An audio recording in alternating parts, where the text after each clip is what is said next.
नमस्कार दोस्तों, स्वागत है आपका हमारे YouTube चैनल साहित्य सुधा में। दोस्तों, हमारे इस चैनल के माध्यम से हम हिंदी विषय से UGC नेट JRF की परीक्षा की तैयारी कर रहे हैं, जिसमें हम यूनिट 7 को पढ़ रहे हैं। यूनिट 8, 9 और 10 हम पूरी कर चुके हैं।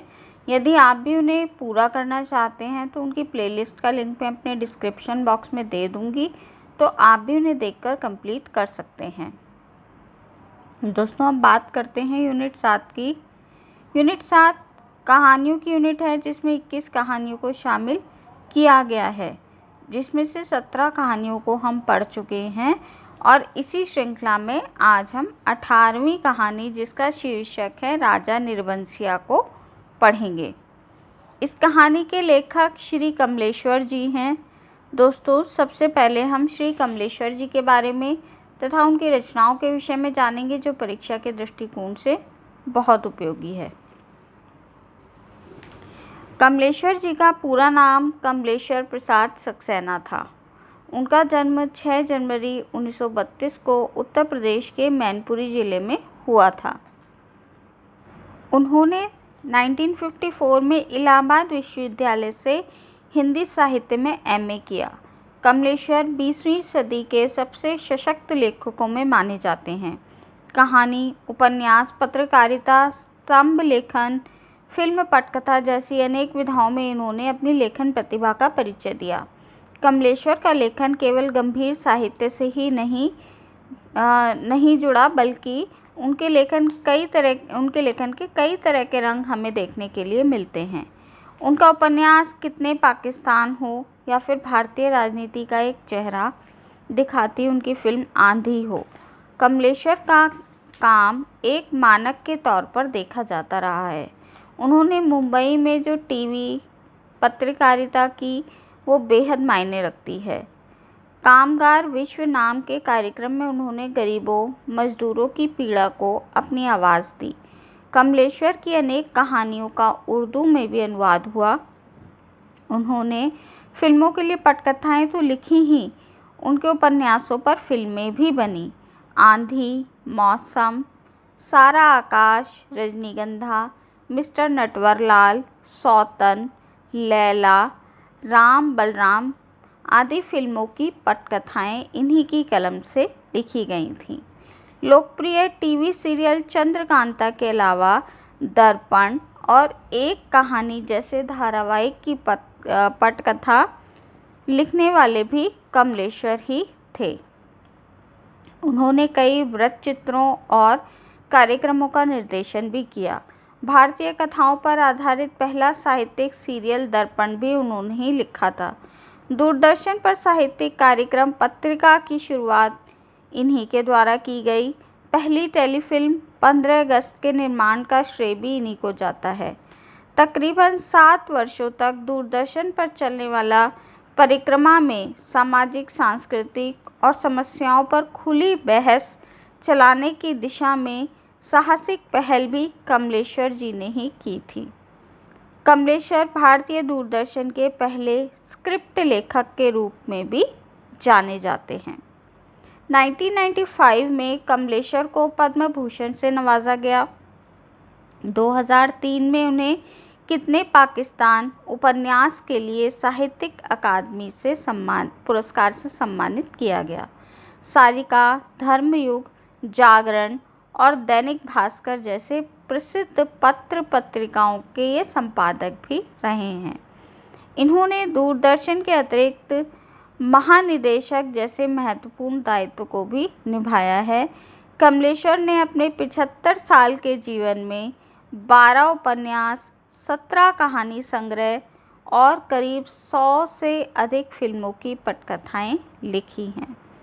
कमलेश्वर की अंतिम अधूरी रचना अंतिम सफ़र उपन्यास थी, जिसे कमलेश्वर की पत्नी गायत्री कमलेश्वर के अनुरोध पर तेजपाल सिंह धामा ने पूरा किया था।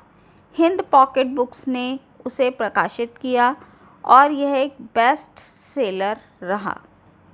और 27 जनवरी 2007 को इन्होंने अंतिम सांस ली। इनकी मृत्यु 27 जनवरी 2007 को हो गई थी। ये एक बहुत बड़ी शख्सियत रहे हैं दोस्तों, स्पेशली दूरदर्शन के क्षेत्र में इन्होंने बहुत काम किया है। अब देख लेते हैं इनके द्वारा लिखी गई कृतियों की। इनके द्वारा लिखी गई कृतियों को देख लेते हैं। सबसे पहले बात करते हैं उपन्यासों की। एक सड़क 57 गलियां, ये 1957 में। डाक बंगला 1959 में। लौटे हुए मुसाफिर 1961 में। समुद्र में खोया हुआ आदमी 1967 में। काली आंधी 1974 में। आगामी अतीत 1976 में।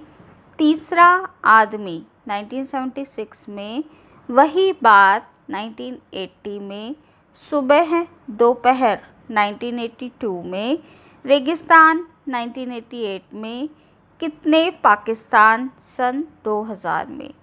एक और चंद्रकला, अंतिम सफ़र उनकी अंतिम रचना थी, जिसे तेजपाल जी ने पूरा किया।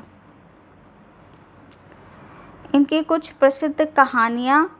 कमलेश्वर जी की पहली कहानी मानी जाती है कामरेड, जो 1948 में आई थी। कमलेश्वर जी ने 300 से भी अधिक कहानियाँ लिखी। कहानी संग्रह जो हैं उनको देख लेते हैं हम। राजा निर्बंसिया 1957 में।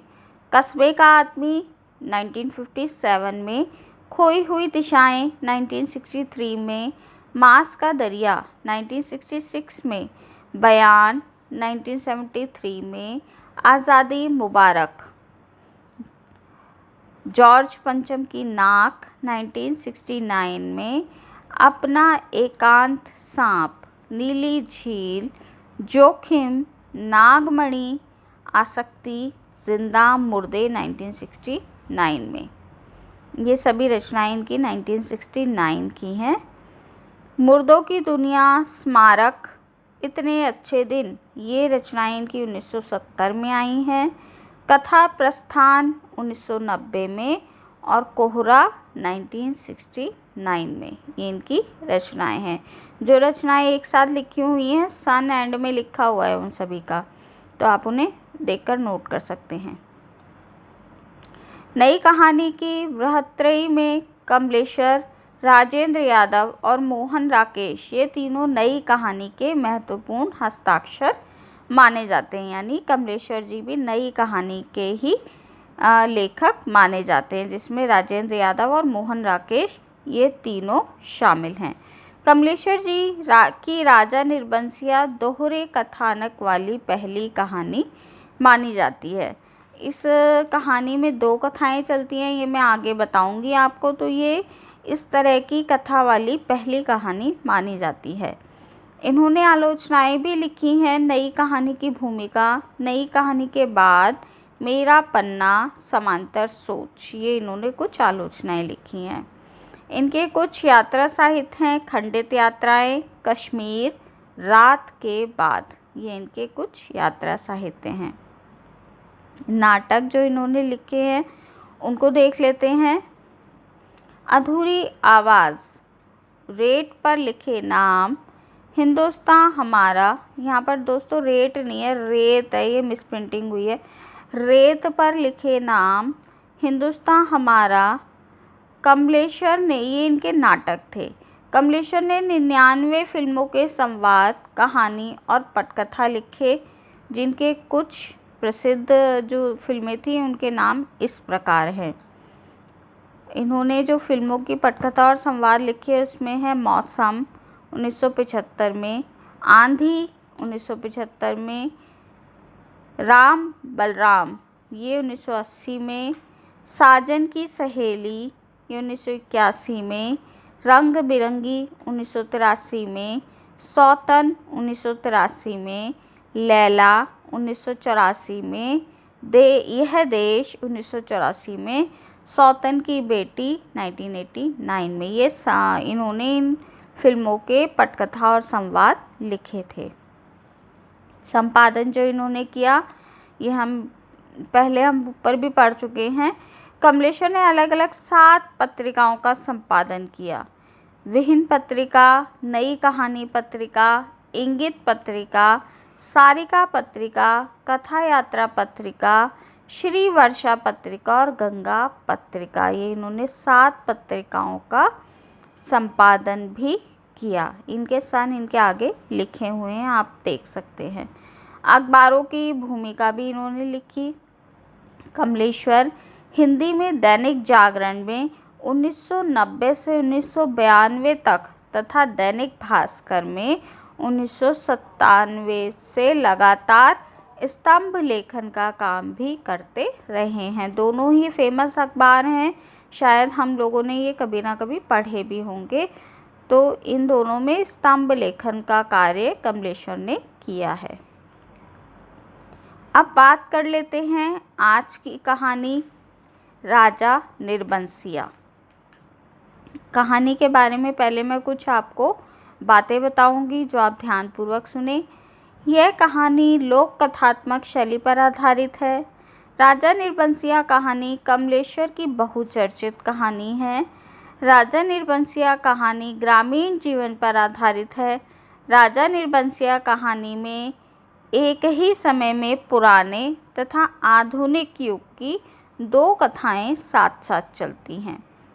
प्रथम कहानी जो है वह लोक कहानी है, राजा रानियों की कहानी है।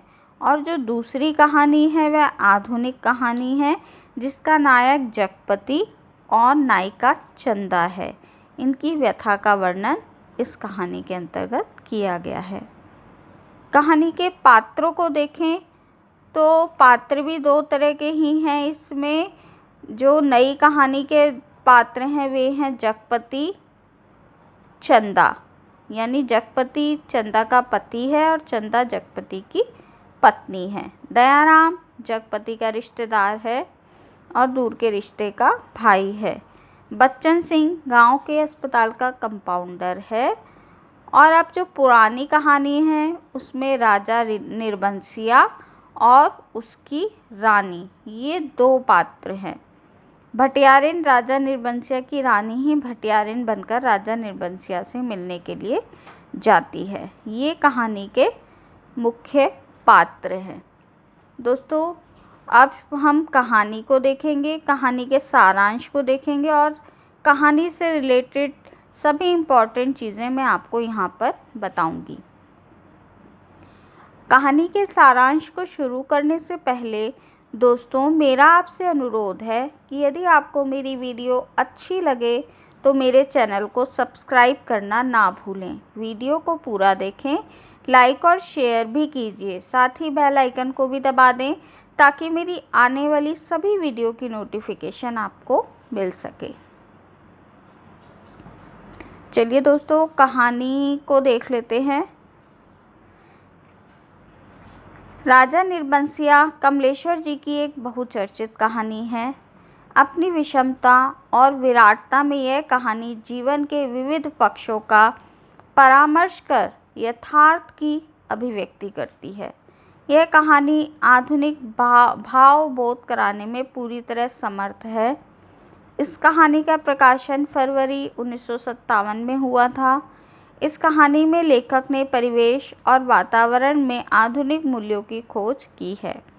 यह कहानी की दृष्टि से अपेक्षा रूप में परिवर्तन का उदाहरण है। राजा निर्बंसिया कहानी में दोहरी कथा चलती है। एक तरफ माँ के द्वारा सुनी हुई कहानी, राजा रानी की कहानी, तथा दूसरी तरफ चंदा और चंदा की अंतरकथा है। इसमें जीवन टुकड़ों में उभरकर सामने आता है और पात्र जीवन के अजनबीपन के शिकार बने रहते हैं। संकट चतुर्थी का व्रत होता है, ये हम सभी जानते हैं। गणेश जी का व्रत होता है जनवरी में। तो संकट चतुर्थी के व्रत का कमलेश्वर की माँ राजा निर्बंसिया की कहानी सुनाती थी। इस व्रत के दौरान कमलेश्वर जी की माँ राजा निर्बंसिया की कहानी उन्हें सुनाया करती थी। उसके आसपास ही 4-5 बच्चे हाथों में फूल लिए बैठे रहते थे। कथा की समाप्ति पर बच्चे गौरों पर फूल चढ़ा दिया करते थे। राजा निर्बंसिया के राज्य में बड़ी ही खुशहाली थी। उनकी रानी लक्ष्मी किसी रानी थी। लेखक के सामने उसके ख्यालों के राजा जगपति थे। दोस्तों, ये बात हुई यहाँ पे राजा निर्बंसिया और उनकी रानी की, जो कि एक खुशहाल राजा रानी थे। अब जो दूसरी कथा हमारे साथ चल रही है इस कहानी के साथ, उसको देखते हैं। लेखक के सामने ख्यालों में राजा जो राजा निर्बंसिया जैसा व्यक्ति आज की कथा के रूप में दिखाया गया है, वह था जगपति, और लेखक के साथ मिडिल में पढ़ता था। मैट्रिक पास करने के बाद जब वह वकील के यहाँ मुहर्रिर हो गया तो उसका विवाह पास ही की गांव की लड़की चंदा से हो गया। जगपति की मां की मृत्यु कुछ दिनों बाद हो जाती है। फलस्वरूप सारा भार चंदा पर आ जाता है। 6 बरस हो जाने पर भी चंदा के कोई संतान नहीं होती है।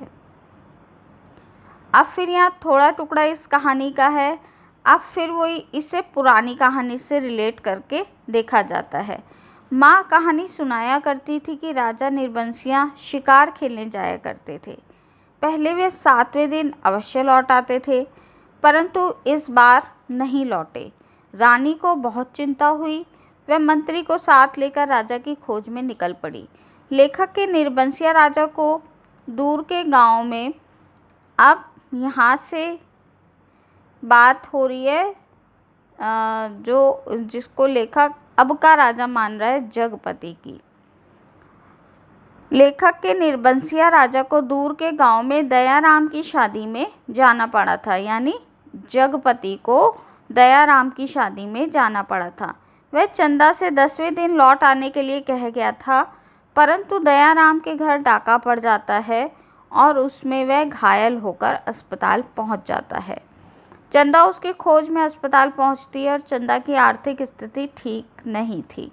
अस्पताल में कंपाउंडर की चंदा पर ललचाई नज़र पड़ती है। वह चंदा के लिए उसकी कोठरी में खाद डलवा देता है और जगपति के लिए अच्छी दवाइयों का प्रबंध कर देता है। चंदा उसे इसके बदले में अपने सोने के कड़े देने जाती है, परंतु वह उन्हें नहीं लेता। चंदा जगपति से कह देती है कि वह कड़े बेचकर दवाई का प्रबंध कर रही है।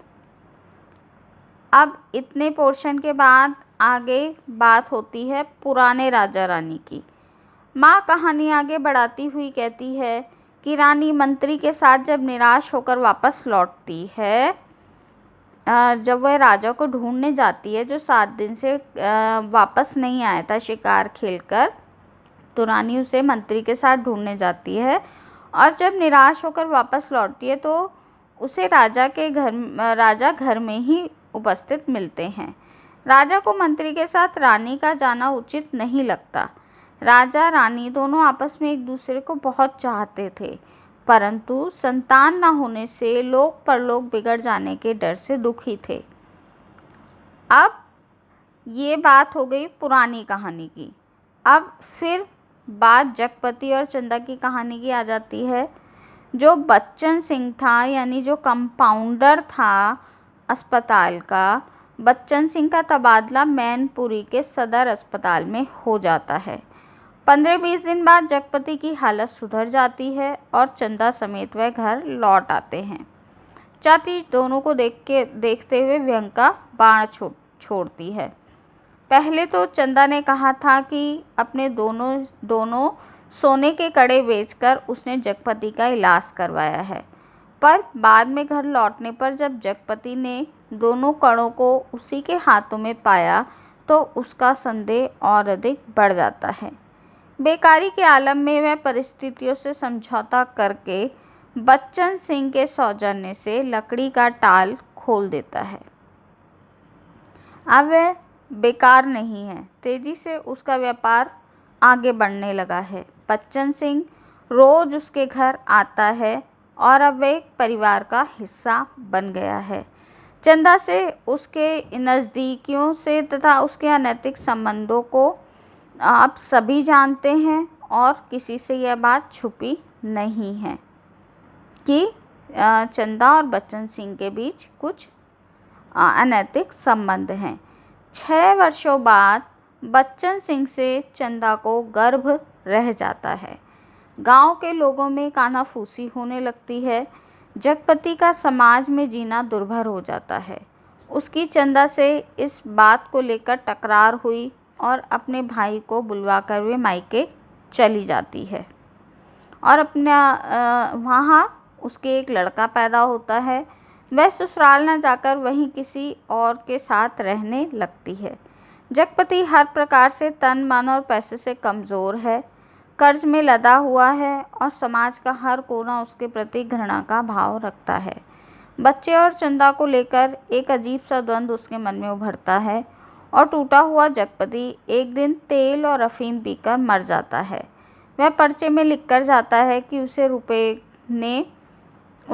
ने कर्ज के जहर ने मारा है, पाप ने नहीं, उसको पश्चाताप ने मारा है। माँ की कहानी तो सुखांत थी, पर जगपति की बेहद करुण और दुखांत। यानी दोस्तों इसमें राजा रानी तो दोनों बाद में एक हो जाते हैं, लेकिन यहाँ जगपति और चंदा में दोनों में अलगाव हो जाता है। चंदा अपने घर चली जाती है, वहाँ किसी और से विवाह कर लेती है और जगपति आत्महत्या कर लेता है। इस प्रकार ये 2 कहानियाँ इसमें दिखाई गई हैं।